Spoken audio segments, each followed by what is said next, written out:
বকলম এই শব্দটির অর্থ অনেকেই জানতে চেয়েছেন, আর আমি ভাবছিলাম যে এ নিয়ে 2 লাইনের বেশি তো বলার কিছু নেই।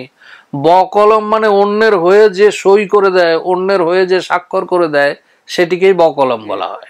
কিন্তু এই ভিডিওটি করার আগে একটু তথ্য যাচাই করতে গিয়ে কিছু নতুন জিনিস পেয়ে গেলাম। আমার স্মৃতি বলছিল কলম শব্দটি আরবি ভাষা থেকে আসা। এইটুকু যাচাই করতে গিয়ে দেখলাম হরিচরণ বন্দ্যোপাধ্যায় বলছেন কলম সংস্কৃত শব্দ। এটি আমার একেবারে নতুন পাওনা, হয়তো আপনাদেরও অনেকের নতুন পাওনা হবে। অনলাইনে যত যা প্ল্যাটফর্ম আছে ভেরিফাই করে দেখলাম কলম আরবি শব্দই বলা হচ্ছে।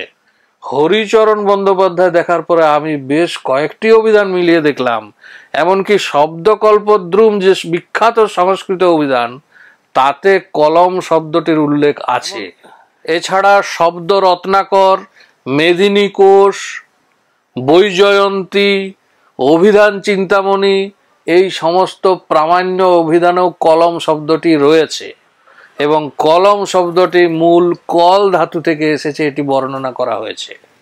শব্দকল্পদ্রুমে ভারী সুন্দর করে বলা হয়েছে, কলতে কলয়তি অক্ষর প্রকাশ্যতি, অর্থাৎ কল মানে শব্দ, শব্দ মানে নাদ, আওয়াজ, সেই শব্দ তাকে প্রকাশ করছে বা অক্ষরকে প্রকাশ করে, সেটি হচ্ছে কলম।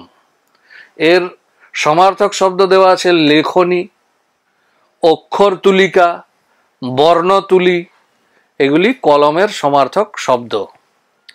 অমর কোষে কলম শব্দটি নেই, সেখানে কলম্ব শব্দটি আছে এবং কলম্ব শব্দের অর্থ দেওয়া হচ্ছে স্বর বা সেই নলি ঘাস যা থেকে আগেকার দিনে কলম প্রস্তুত করা হতো।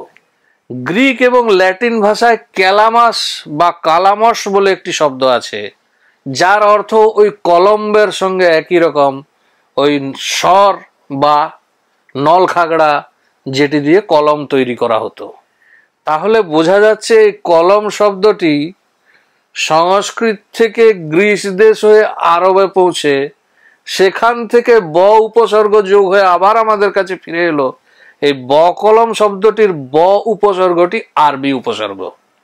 এরকম বেশ কিছু আরবি উপসর্গ আমরা ব্যবহার করি, ব, বে, বদ। ব উপসর্গ যোগে দ্বারা বোঝায় বা এ বিভক্তি বোঝায়, অর্থাৎ ব কলম মানে কলম দ্বারা বা কলমে।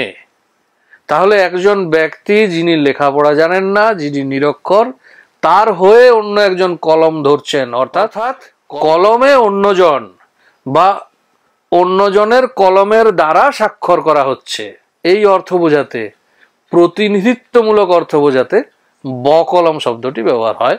এখানে ব আরবি উপসর্গ, কলম হরিচরণ বন্দ্যোপাধ্যায়ের মতে এবং আরো অন্যান্য অভিধান মতে সংস্কৃত শব্দ।